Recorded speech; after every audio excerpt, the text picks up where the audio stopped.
Tonight we're going to focus on the role of black churches and their leaders during the civil rights movement, which I imagine some of you still have some memories of.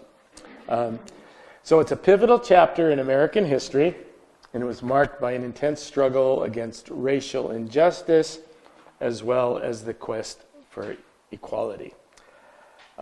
During this period, black churches emerged as vital centers of hope, resilience, and activism. They not only provided spiritual guidance, but also became instrumental in mobilizing communities to challenge systematic oppression and fight for civil rights. This interplay between faith and activism, and that's an important interplay there, shaped the movement's trajectory and left an indelible mark on our nation, that civil rights movement. At the heart of the movement were the voices of religious leaders. I think it's important to remember that. And the collective strength of black churches, which served as sanctuaries for organizing protests, providing resources, and fostering a sense of solidarity, which when you're involved in a movement like that, that's something you really need. So these sacred spaces, that is the churches, became actually what has sometimes been called breeding grounds for revolutionary ideas, empowering individuals to stand up against injustice and demand change. So the roots of the movement can be traced back to the aftermath of the American Civil War and the period called Reconstruction. Following the abolition of slavery in 1865, the U.S. faced the challenge of how do we integrate millions of formerly enslaved individuals into a society as equal citizens. However, the subsequent establishment in the South of what were known as Jim Crow laws implemented systematic racial segregation that lasted for decades regardless of the law. These Jim Crow laws enforced the social system that relegated African Americans to a status of second-class citizenship, denying them basic rights, such as the right to vote, and equal treatment under the law.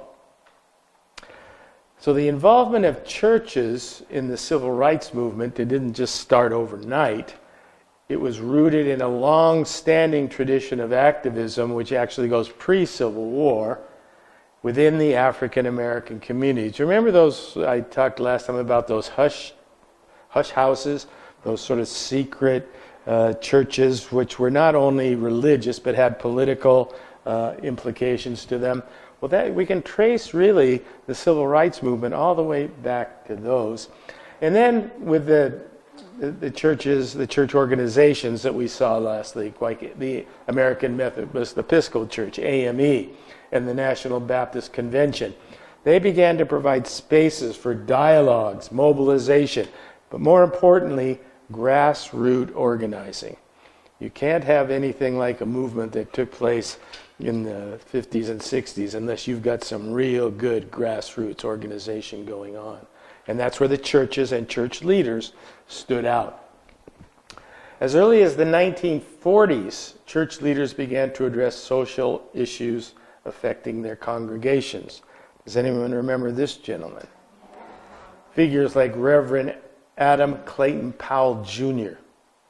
of the Abyssinian Baptist Church in Harlem championed civil rights and social justice long before the 1960s. That's important to remember.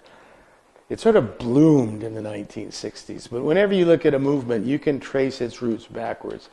Things don't just suddenly happen. They always have this background. In fact, his father, Adam Clayton Powell Sr., was very much involved in the early movement. He had worked his way out of poverty through Wayland Seminary, which was a historically black college, and then did postgraduate study at Yale and Virginia Theological Seminary. In 1908, he was called as pastor of the Abyssinian Baptist Church in Harlem. And he led the church for decades through a major expansion, and the congregation grew to a community of over 10,000 people. Junior studied at the City College of New York and Colgate University, where he earned an MA in religious education. He was ordained, and here we have a picture of that, in 1937, and then succeeded his father as pastor of the Abyssinian Baptist Church. And he would remain pastor of that church until 1972. So from 37 to 72. In 1942, he founded a newspaper. It was called The People's Voice. Designed for a progressive African American audience that educated readers on everything from local gatherings, U.S. civil rights issues, to struggles of people of Africa. And we got to remember there were many in the black community who were very much opposed to the civil rights movement. Why? They feared the results. Let's not rock the boat. We know what white man does when we rock the boat. So there was always that push. There was that conservative side. That's why I said it was designed for the progressive African American audience. So that we can't always think of a group of people always having one position, right? So he was the first African American to be elected to the Congress, U.S. Congress. He was a congressman from New York, as well as the first from any state in the Northeast. He was reelected for nearly 3 decades, 1945 to 1971, and he became a very powerful national politician of the Democratic Party and served as a national spokesman on civil rights and social issues. Now remember, he's a pastor. He's not just a politician. He's a congressman, but he's a pastor. Oh, after Reconstruction, during Reconstruction, but a lot of that got knocked down. Yeah, I can't go in. I'm doing a class out at the university on that whole period, but yeah.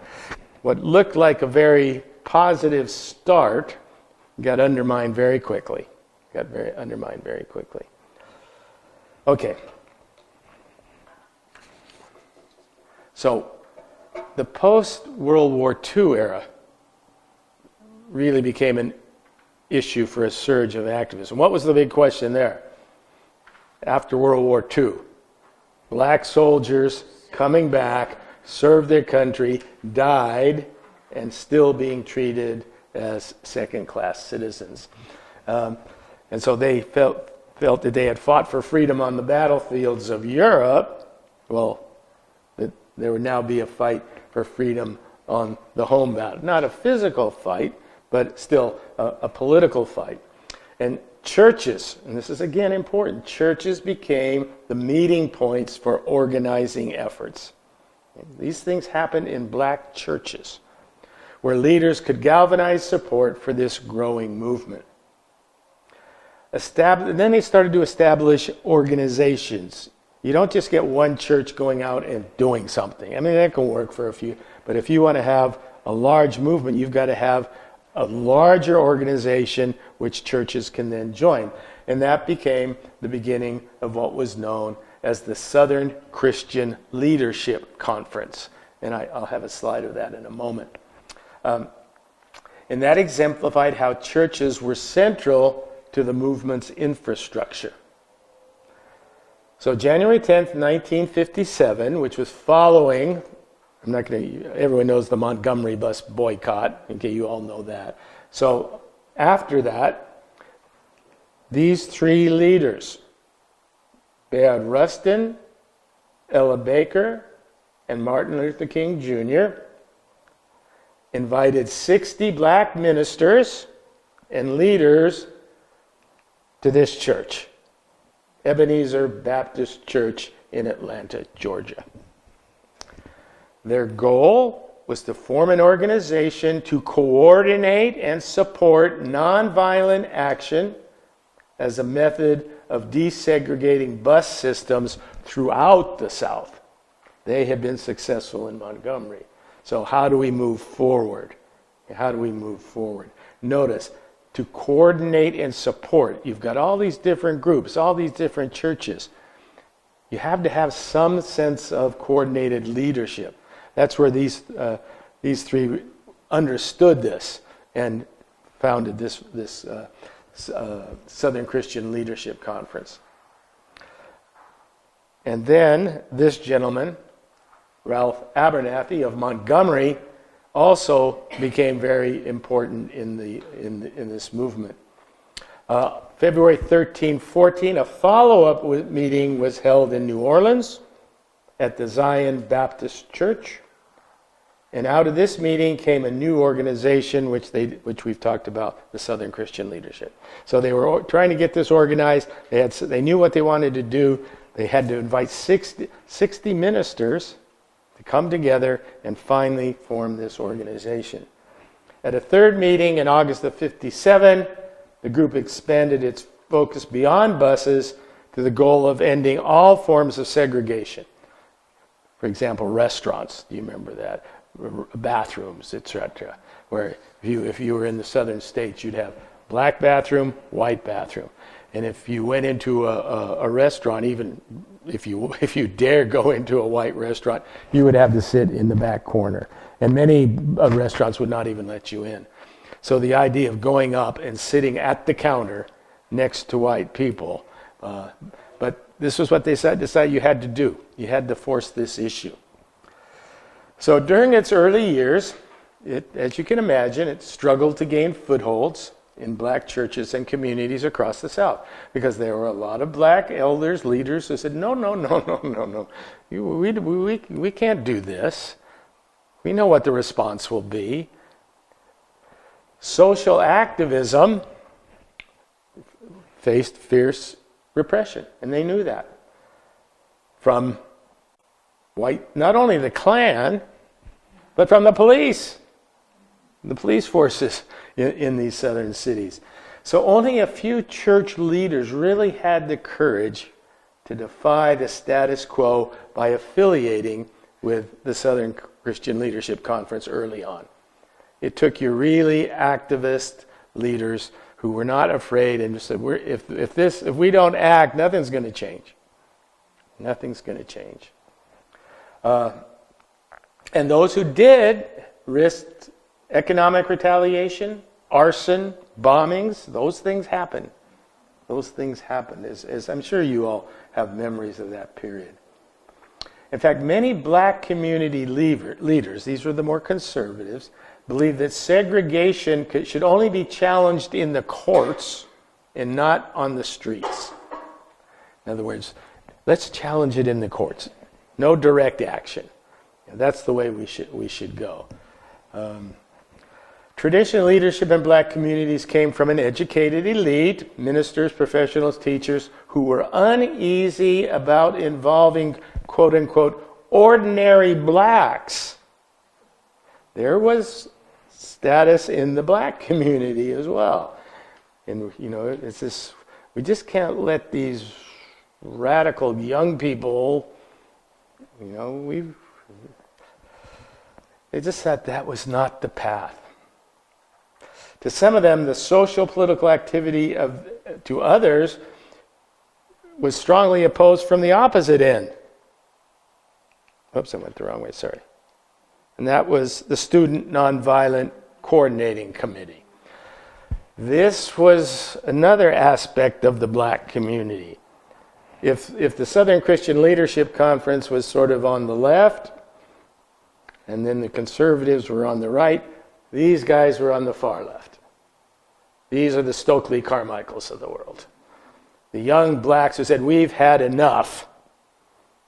That even what was being done in the Christian Leadership Conference wasn't radical enough. Why? Because it was nonviolent. This was sort of the basis for what would be called later the Black Power movement, where young blacks say, there's only one way to get change in this country, if you're honest, and that's violence. Of course, so Southern Christian Leadership Conference was getting it from both ends. From the more conservative, elderly elite, so just do it through the courts, do it the right way, to the more radicals who wanted to actually use violence in the streets. So the fact that they were able to negotiate through that, it says something. So in 1961, saw the birth of what was known as the Progressive National Baptist Convention. This is another umbrella organization. After there was, in the Baptist church, there'd been a question about this activism again. And the more civil rights oriented change leaders like this gentleman on the left by the name of L. Venchel Booth had challenged the leadership of the more traditional conference. So one group left. This group left. The older members of the conference are again saying, no, do it through the courts, get good lawyers, So the older group stood aloof from the civil rights movement and then focused on what they called spiritual salvation rather than political activism. In other words, the church shouldn't be involved in politics. Have you ever heard that one? I can remember when I was growing up in Glendale. I was a member of the Episcopal Church there. And it was, what was it, Proposition 14, the Fair Housing Act. Do you remember that? It said you couldn't discriminate in housing in California. I think it was 14 or one of the 13 in the 60s, 64, I think. And the minister of the church, who was fairly progressive, got up and started to support this. There shouldn't be discrimination in housing. The vestry committee yanked him. What was their reasoning? Church shouldn't be involved with politics. Well, you had the same to some degree in the black community. There are many, the church is about salvation. And remember, that kind of comes from, how the black slaves were taught? Here is where your reward will be in heaven. So there was always that sort of aspect that lingered on. So anyway, so the PNBC, as it became known, it was a new movement, included an array of various principles and different groups. Their main principles were fellowship, progress, service, peace. And they provided a denominational home for Dr. Martin Luther King and many of the Baptist leaders in the civil rights movement. They all belonged, so they belonged to the Southern Christian and this. These were the two major umbrella organizations that were the backdrop of the civil rights movement. Okay, I want to focus now on three black churches and their pastors that were at the heart of the civil rights movement. And I'll begin with the Ebenezer Baptist Church. We saw a picture of it earlier in Atlanta. It's affiliated with the Progressive National Baptist Convention that I just mentioned. It was actually founded in 1886, this church, by a pastor by the name of John A. Parker. I tried to find an image of him, even with ChatGPT. I couldn't find it. So some of these early pastors, we don't have pictures of them. Anyway, his first congregation, 8 people. 1, 2, 3, 4, 5. Smaller than this group here tonight. Started the Ebenezer Baptist Church. The church's name derives from the book of Samuel, if you know your Bible, where the prophet Samuel names a place Ebenezer, which means stone of help. That's what it means, stone of help, to commemorate God helping the Israelites defeat the Philistines. So the name of the church had a sort of prophetic notion to it. We're naming our church after something that was biblical, helping the Israelites defeat the Philistines. So who are going to be the Israelites here? Who are going to be the Philistines? Okay. In any case, as historians Roswell F. Jackson and Rosalind M. Patterson observed, the selection of the name Ebenezer was profoundly prophetic. It wasn't just picked out of nowhere. Okay.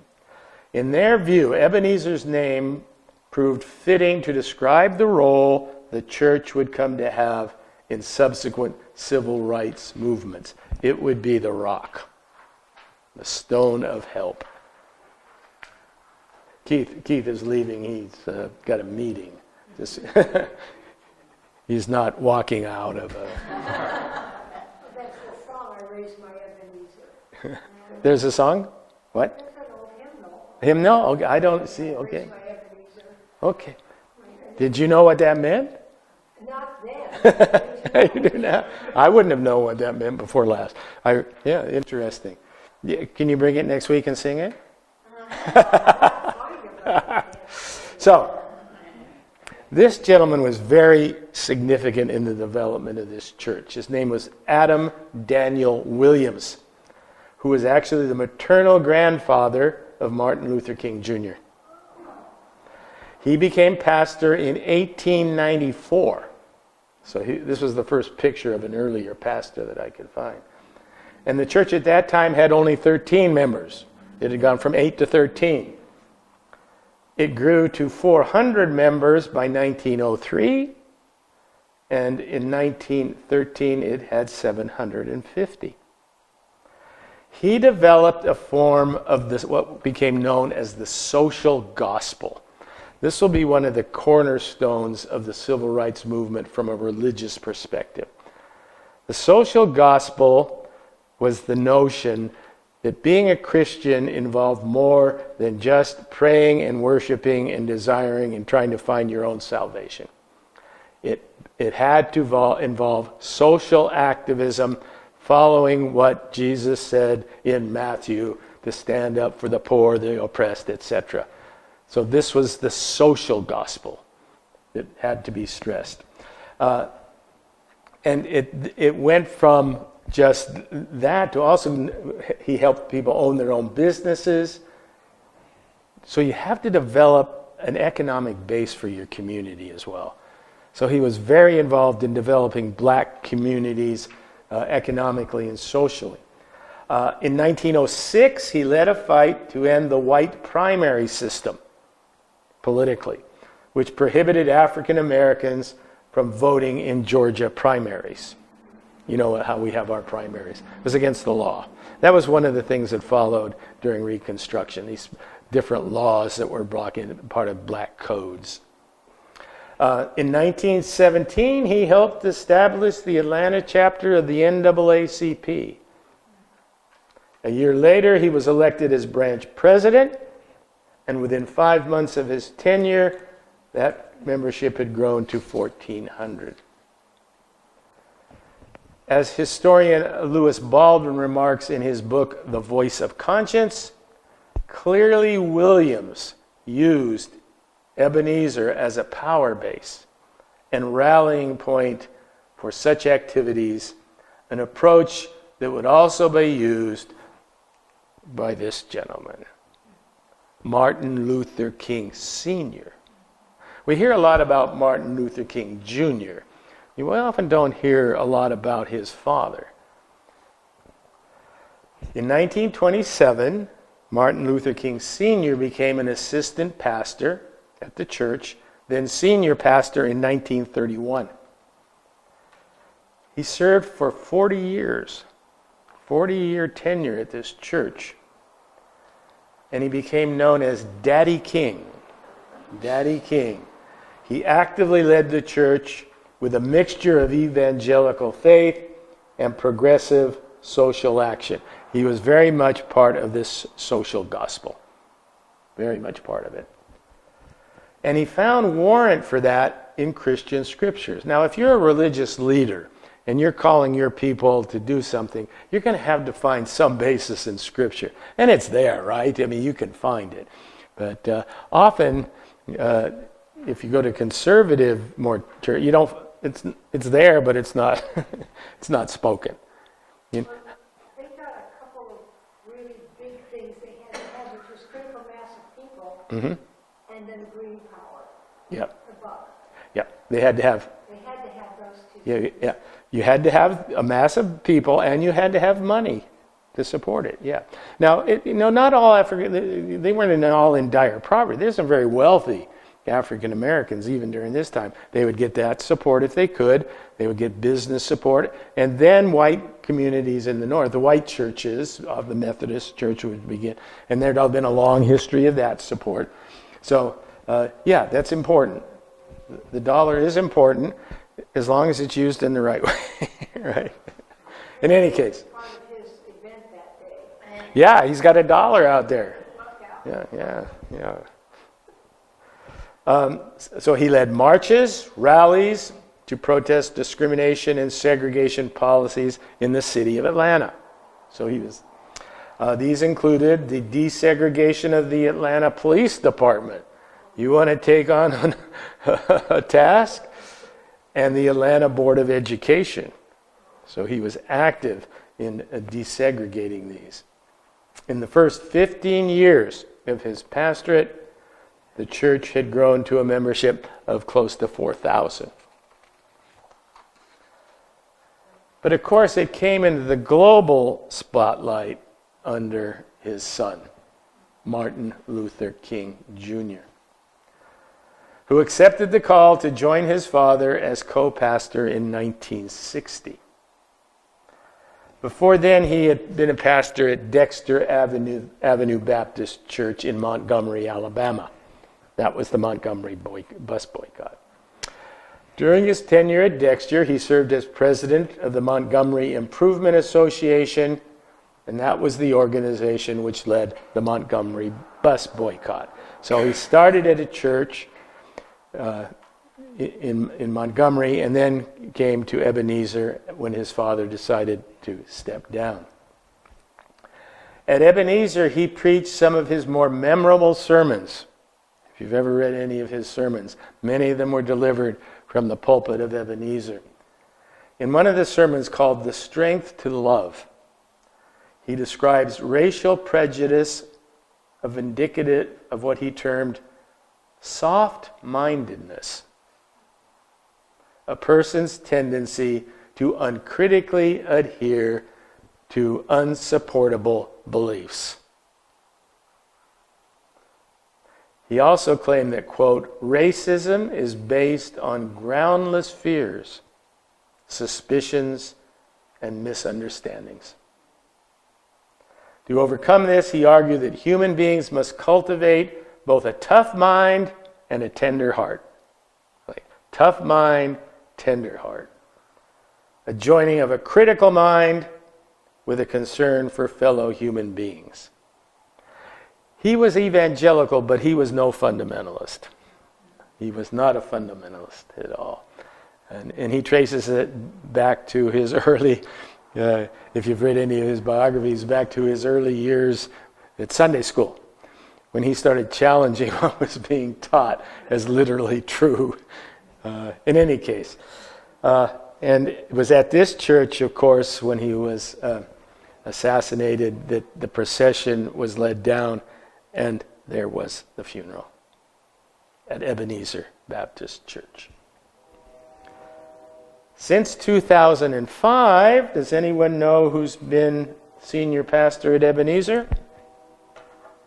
This gentleman. Raphael Warnock, who made history by becoming the first black senator from Georgia. And in 2021, by this time, the church had over 6,000 members. So that's Ebenezer.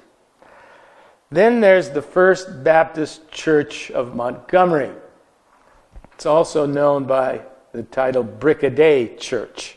I'll tell you why in a moment.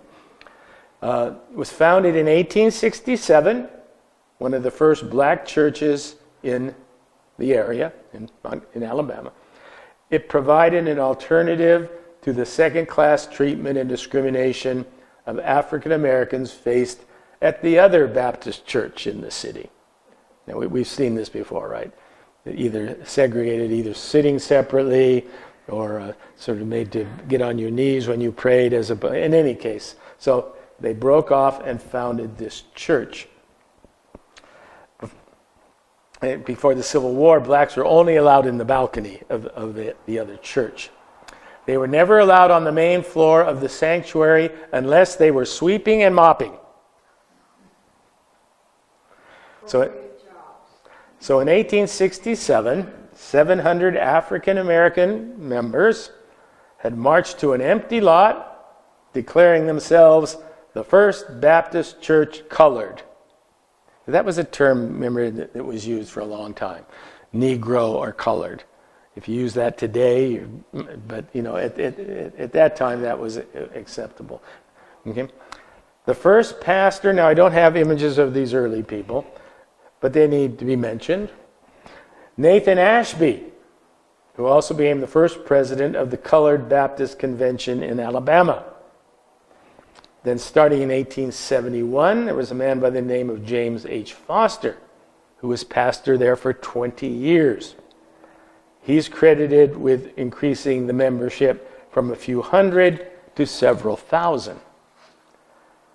His successor, a man by the name of Andrew Stokes, added additional converts. It was during his pastorship that fire destroyed the first frame church that they had. I don't think it was arson. And between 1910 and 1915, the church was rebuilt. This is how it gets its second name. Members of the congregation were asked to each bring a brick a day. So it became known as the Brick-a-Day Church. If you're rebuilding a church, you got 1,000 members, everyone bring one brick every day. And that will be the basis for building the new church. And hence it's Brick-a-Day Church.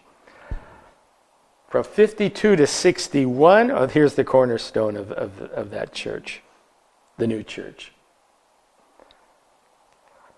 From 52 to 61, it was led by the previously mentioned Ralph Abernathy, who was a very good friend of Martin Luther King Jr. During the Montgomery bus boycott, the church became the location of many mass meetings. After the boycott was over and the buses were desegregated, there were bombings at Montgomery's black churches, including the First Baptist Church and its parsonage, which was Abernathy's residence. 3 men were charged with the bombing, but the city prosecutor ended up dropping the charges. Not enough evidence, or not enough people who will give evidence.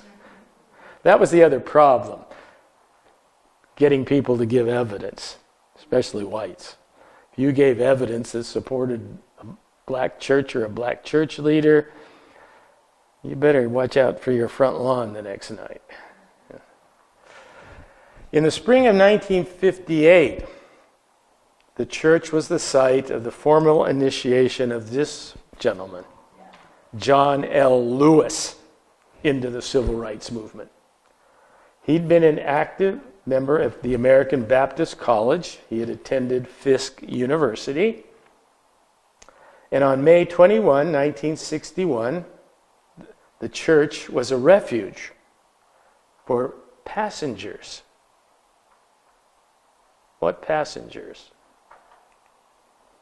Do you remember the Freedom Riders? The Freedom Riders were largely Northerners who got on the buses to come drive south to desegregate these various institutions, especially restaurants. You can see how they were met. They weren't welcomed. They weren't welcome. So when they were attacked upon arrival, the church, this Baptist church, was the refuge they brought them there.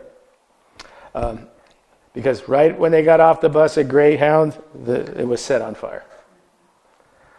The church was filled with some 1,500 worshipers later and activists, and here's a wonderful picture of that, including Martin Luther King Jr., who in much leadership had come down to support the Freedom Riders, and they were all in the basement of the church when 3,000 whites marched on the church and threatened to burn it.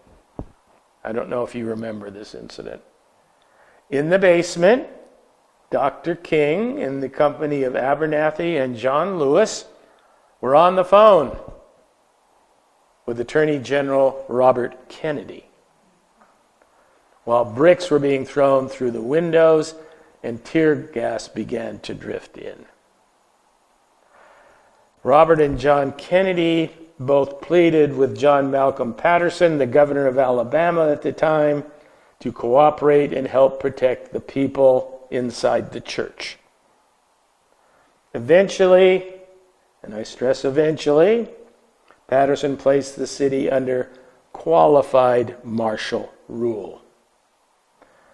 A large group of policemen, but mainly members of the National Guard, circled the church to protect it. Finally, shortly thereafter, the siege ended and the mob was dispersed. But this siege, as it became known, played a crucial role in the desegregation of interstate travel.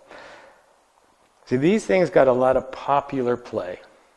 People could see these images on the TV.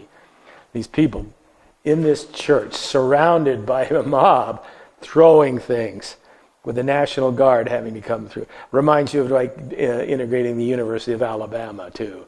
You know, these kids having to get in, having to be taken in by armed guard. Yeah. So, and then the third is Bethel Baptist Church in Birmingham. This was founded in 1879, shortly after the end of the Reconstruction era in the city of Birmingham, Alabama. Reconstruction ended in 1877 with a political decision.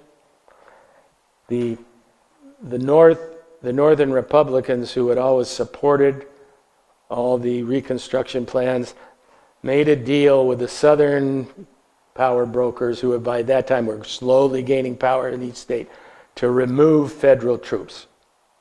What did they get in return? There had been a conflict over who should be president. It was an election that there were two different groups of electors.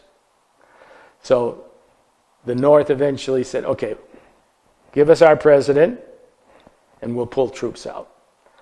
Once you pull troops out, all these programs that were being, they weren't gonna survive. Just like if you'd have pulled those troops away from that church. So in any case, so it was founded in 1879, shortly after Reconstruction, and it was part of the broader expansion of black communities in the South following the war. Following its founding, the church became a significant institution in Birmingham, providing spiritual guidance, but also serving as a space for black people to organize and support one another in a very deeply segregated society. Birmingham, it was probably the most segregated city in the United States. Birmingham, it was known for that. One of the most prominent figures associated with this church became Dr. Fred Shuttlesworth. He had studied at Selma University. He got a BA in 1951 and a BS from Alabama State University. He got his license as a country preacher when he was changing from a Methodist to a Baptist. He became pastor of the Bethel Baptist Church in 1953. And in 1956, became member chairman of the Alabama state chapter of the NAACP. This was a time when the state of Alabama formally outlawed the NAACP from operating within its borders. That shows you, formally outlawed it. In May of '56, Shuttlesworth and another man by the name of Ed Gardner established the Alabama Christian Movement for Human Rights to take up the work formerly done by the NAACP. So they just formed a new organization. On December 25th, 1956, an attempt was made on Shuttleworth's life. 16 sticks of dynamite were placed under his bedroom window. He miraculously escaped unhurt, although the house was severely damaged. A police officer, who also belonged to the Klan, told him as he came out of his home, if I were you, I'd get out of town as quickly as I could. Apparently Shuttleworth told him to tell the Klan he was not leaving. He said, I wasn't raised to run. In '58, the church building itself became a target of violence. A bomb was planted in the church by white supremacists, although there were no fatalities. But this attack was part of a broader pattern of racial terror. The same thing had happened to King. You drive these people away by scaring them. And it took imagine the courage. If your house had just been bombed and somebody said, maybe you should leave. How many would say, well, no, I'm going to stay. That's a tough thing to do. In any case, so under his leadership, the church became a hub for organizing protests and rallies aimed at changing segregation and fighting for the rights of African Americans. And then it became closely linked with the 1963 Birmingham campaign, led by Martin Luther King, a nonviolent direct action which they referred to as the Children's Crusade, because there were a lot of young people involved in this. And it was interesting. That was debated for a long time, whether we should put young people in harm's way. And it was finally decided, and a lot of the young people decided it for them, we're here. We're part of this. In any case, you may remember the Birmingham campaign. The head of the police commissioner was Theophilus Eugene Bull Connor. Remember Bull Connor? This is the way he was going to... These are the two famous images that I remember. This one, these were on national television, the hoses and the dogs. The hoses and the dogs. And that was based around that church, Shuttleworth's church. And the campaign eventually led to government change and discrimination laws, because there was now a growing pressure in the wider country. This isn't right. Seeing children attacked by dogs. Okay, so today the church remains an active congregation. It continues to honor its rich history through education programs, community outreach, and continuation with its civil rights commitment. It's often involved in discussions on racial justice, social equality, staying true to its foundational role as a center of activism. So I want to conclude with just a few comments about this lady. How many people know this lady? Probably not. Ella Josephine Baker. I think I showed her back in one of the earlier slides along. Okay, you probably wondered who she was. 1903 to 1986. African American civil rights and human rights activist. The reason I've done this is because when we think of the civil rights movement, when we think of the leadership, we think of male. And it was predominantly male. But there were females, and she's a classic example. She grew up attending the Roanoke Chapel Baptist Church, which was founded in 1872 by her grandfather, Reverend Mitchell Ross, near Littleton, North Carolina. The church, established shortly after the Civil War, was a central part of her early life, and she worshiped there with her grandparents and family as she grew up. She was a largely, quote, behind-the-scenes organizer whose career spanned more than 5 decades. These are the people you don't see out front, but who are doing a lot of the work. Do you remember I mentioned at the end of last class the women's organizations, the social organizations that developed that were doing a lot of the work behind the scenes in education, etc.? Well, this is a follow-on from that. In New York City and the South, she worked alongside some of the most noted civil rights leaders of the 20th century.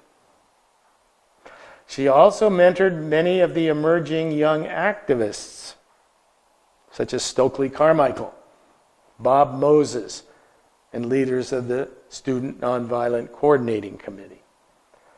She promoted grassroots organizing, radical democracy, and the ability of the oppressed to understand their world and be advocates for themselves. That's what she always stressed. You can't just have leaders doing this. They can show you the way, but you have to speak for yourself. You have to become actively involved. It's not just the leader. Those are the ones who might get all the press. But without the troops, if you want to put it that way, these movements would collapse. And so she was always behind the scenes. You can imagine, let's say, the Children's Crusade. How do you organize that? Do people just show up and march? No. Especially if you want to keep it nonviolent. A lot of people don't realize this about a lot of Gandhi's Satyagraha campaigns. A lot of behind-the-scenes organization went into those. If you want to keep people nonviolent, when violence is coming at them, you better have a pretty good training program. And sometimes people did lose their cool, which is understandable. But there were always people behind, and she was a classic example of this. She realized this vision most fully in the 60s as primary strategist. She was the primary strategist behind all this. And we don't hear about her. That, to me, is the sad part. We don't hear about these, not only because she's female, but the people behind the scenes who are doing so much of this work. Biographer Barbara Ransby calls Baker one of the most important American leaders of the 20th century, and perhaps the most influential woman in the civil rights movement. She's known for her critique of both racism in American culture and sexism in the civil rights movement. So she was speaking up not only for African Americans, but for females. So spread the word about who she is. If you ever talk about the civil rights movement, remind them, say, go look this lady up. Very, very significant in this movement. Okay, so next week we're going to look at a little more hands-on sort of stuff, a little bit more black worship, black theology, so you get an idea of how these churches actually worship together, how they stay together emotionally rather than just politically and theologically. So, any questions? How many of you have memories from this period? Yeah, I mean, it's, I think for me, two of the biggest events in my life as a young boy were John Kennedy's assassination and Martin Luther King, and then shortly thereafter followed by Bobby. Those 3 assassinations. And I can remember, do you remember ever seeing the pictures of Bobby? He was going to give his speech in Indiana, and he had to announce this. And you hear the gasp of the people, when he announces that. So, okay, see you next time.